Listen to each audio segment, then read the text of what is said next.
Hello and welcome to Frontrunner Motorsport, and if you are watching this video then you are a paying member of the Fromie community, and I just want to say thank you so much for supporting me. I hope this opens new doors, new adventures to go on, new content for the channel, all the important things in life. I am going to be doing member only content released on the last day of every month. For now it'll be some classic livery reviews, but it may change to new things in the future. Today we are going to be looking at the liveries in the British Touring Car Championship back in 1993, going team by team, and as always, I'd love to hear your thoughts on the video, on the channel, anything you like. I have basically picked this at random, but this was about when I started watching the BTCC, so it is a very nostalgic season for me personally. I'm going to be giving the liveries a rating with A+ the best, and F the worst. So without further delay, let's jump into this look at the BTCC liveries of 1993. Petroline BMW 318i. We're going to start with a couple of cars that were not seen in the series itself, but the non-championship TOCA shootout, which is a real relic of the past. Petroline ran a very green BMW for Dutchman Class Zwart. It's tidy enough, a little barren, I'll give it a C. Gareth Howell racing Ford Sierra Sapphire.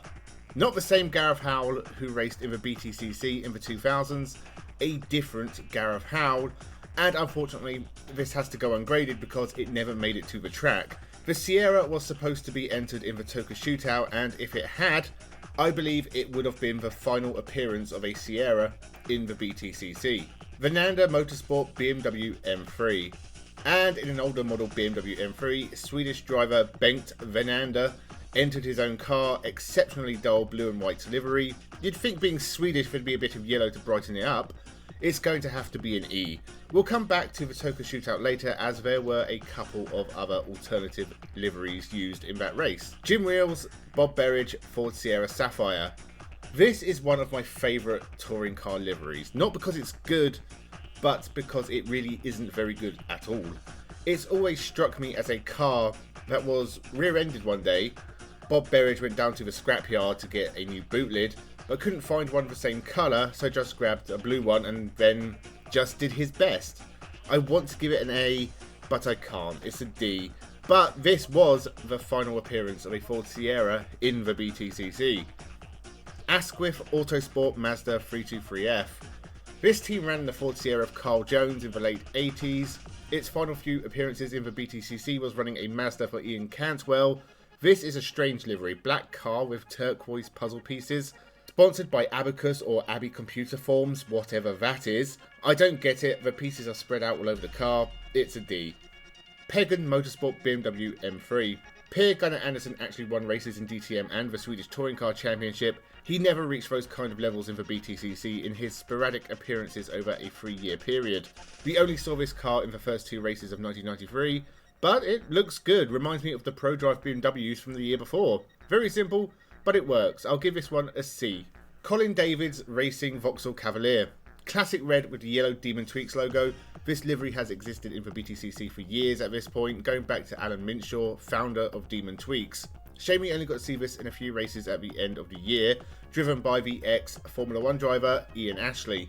It's always been a wonderful, well-loved classic livery, so this has to be an A. I am getting teary-eyed just thinking about it. Who was it that said nostalgia is heroin for the old? Tamchester Team Maxted Vauxhall Cavalier. Tamchester had a few different liveries throughout the 1993 season. Ian Khan raced for the entire season with the team in a Vauxhall Cavalier, starting with his hideous turquoise colour. Makes me sick, you get an F. But they later raced in the same livery but white, which is an improvement if a little dull. D. But they also at some point raced in the same colours but with yellow flashes on the flank, almost a prototype of the 1995 Works Vauxhall livery. So for foresight, I guess a B. But then there is also a 4th livery. Ian Ashley did the first 8 races for the team, and it's a boring plain white Vauxhall, sponsored by the equally dull sounding Pipeline Induction Heat. Back to an F. Quite the mix of liveries for an independent team that wouldn't finish higher than 9th all year. Pinkney Motorsport BMW 318IS. The classic Pinkney colours. Pink. It's pink. and this has to be one of the worst iterations of the Pinkney colours. White with a pink corner. It looks naff with the blue line, and it looks even worse without it. Compared to his 1989 livery on the Ford, this is a massive drop off.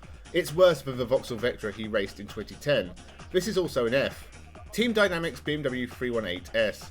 Going back to the early days of Team Dynamics, long before the orange Halfords colours adorned their cars, this was their first red year, a colour they would stick with into the early 2000s. It wasn't just Matt Neal racing for the team in 1993, they had quite a few drivers. Ray Belm, Alex Portman, Andy Wallace, even singer Chris Rea raced the car in the Toka Shootout. I think this is a great livery. Red with a white stripe down the centre. It looks like an independent team livery, which is good because this was the car Matt Neal won his first independent title in. It's a real classic. B. Ecuria Cos Vauxhall Cavalier. We talked about the classic Ecuria Cos team recently in our look at Jimmy Stewart, but this is a different, later reincarnation of Ecuria Cos. Run by Ray Mallock, they also had a lot of drivers in 1993. Tiffany Dale ran the car with Top Gear magazine sponsorship, because he was on Top Gear I guess, but it is similar to the Scottish flag liveried cars, driven by David Leslie and Harry Nuttall throughout the majority of the year. And it is a fantastic, patriotically Scottish and reminiscent of the Ecuria Cos classic. It's an A, and you have no room to disagree. But Chris Goodwin ran his own livery for Ecuria Cos, and his Ascom car is only worthy of a D for being bland. Not only that, but Hayden Measham also ran a different livery for the team in the Toka Shootout. It is very similar to Goodwin's, so also a D. The main livery is a beauty though. Mazda Racing Team Mazda Zados 6.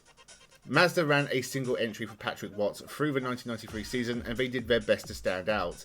A+ has to be an A+, because I will always remember this livery. Purple with a yellow stripe, my two favourite colours, and Patrick Watts was always able to grab some attention onto himself, even if he didn't have a lot of success. The Toka Shootout car is slightly better because it had yellow rims, but this is an incredible livery. Peugeot Talbot Sport Peugeot 405 MI16. It's not a terrible livery, but Peugeot would go on to have some spectacular liveries in the British touring cars, so it suffers for being one of the less interesting ones to look at. I can't tell what colour one of the stripes is. Red, blue, yellow, easy enough. But what is the other one? Bronze? Grey? Brown? It's fine, it's a solid C, not good enough for a former champion like Rob Gravett. RKR with Silkaleen at Halford's Peugeot 405 MI16. Also in a Peugeot was Ian Flux, basically within the same Peugeot team but slightly different. This Peugeot has the same random stripes on the side as the others, but then it has different stripes on the bonnet, and black patches, and a random blue Halfords patch on the bottom of the doors at the back. This is just a random collection of liveries, only worthy of an E. Nissan Castrol Racing Nissan Primera EGT. Another A+ grade livery. Answer me this, has there ever been a bad Castrol livery? They always just work. Nissan's early days in the BTCC with Keith O'Dore on board was with this fantastic black car with the Castrol colours on the side. It looks incredible. Nissan never had a better livery than this, I say controversially. Not in the BTCC anyway. It is a very 90s livery, but one that stands the test of time. Keith O'Dore took Nissan's first win in 1993, the first of many. Sadly, he was killed in a Super Tourenwagen race a couple of years later, and would never see Nissan's success in the BTCC. Park Lane Toyota Junior Team Toyota Carina E. The team that later morphed into the all-dominating 888 Engineering, Park Lane ran a couple of Toyotas for James Kay and Bobby Verdon Rowe. My nan always had mints that looked like these cars. Bit strange, I know. I do like the green stripe ME livery, it's a B, but later on they changed it to this simpler livery with more yellow, and it's just worse, a solid D. But in the shootout race, part-time team owner and Formula 1 driver Derek Warwick stepped into the car and had the worst livery of them all, a white Toyota with 50 random sponsor stickers. F. Team Securicor Toyota Carina E. Great looking cars when they weren't driving into each other. Will Hoy and Julian Bailey piloted these cars throughout the 1993 season, and they had a pretty nice livery. Again, maybe let down by the fact Toyota would have much better liveries over the next couple of years. 1994 especially was a high point, being that they had Castrol colours, but the 1993 livery was a nice shade of blue with wavy red lines, and it all looks very well put together, like someone actually put a lot of thought into it. I'll give this a B. Team Mondeo Ford Mondeo SI. Making a late appearance in 1993 was for Roush prepared Ford Mondeo. Despite missing nearly half the season, Paul Radicic still finished third overall. If they had competed the whole season, he would almost certainly have been champion. As for the livery, smart, very very smart, kind of an evolution of the classic Andy Roush Sierra livery from 1990, a similar shade of blue mixed with white, Mondeo written very boldly on the sides. Again, for me, this was the classic Ford Mondeo livery. Again, I'm very nostalgic for it, but it is a lot simpler than I remember. Maybe doesn't stand out as much in this field of A+ liveries. It's going to have to be a B. Renault Dealer Racing Renault 19. I always thought I liked this livery, but really looking at it, it's just yellow with random red and silver stripes on the flank. Why red and silver? What has that got to do with anything? You know what would have been better? Blue, white and red. If there was a French flag on the flanks breaking up the yellow, this would have been an A+ livery. As it is, it's okay I guess, maybe C-worthy, just. Vauxhall Sport Vauxhall Cavalier. I used to own a white Vauxhall Cavalier, and I put serious thought into getting it done up in this livery. In the end it was just too expensive.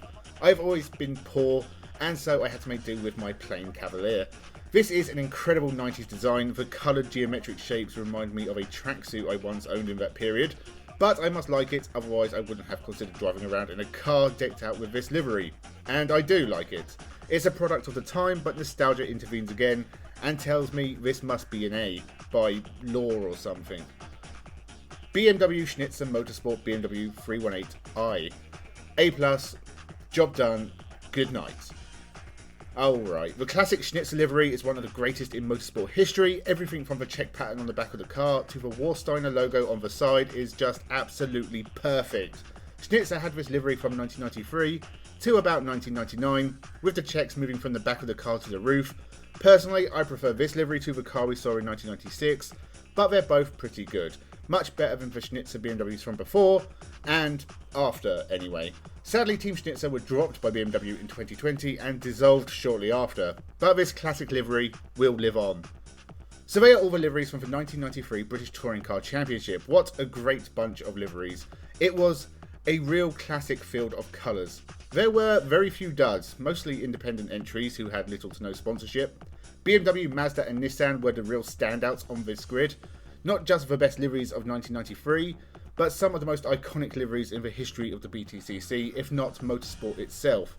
Thank you for watching this members only content, and thank you so much for supporting this channel. I'll be back with more motorsport content several times a week, and a new member only video will be up the last day of every month. Let me know what you thought in the comments below. Thank you very much for watching, and have a good one.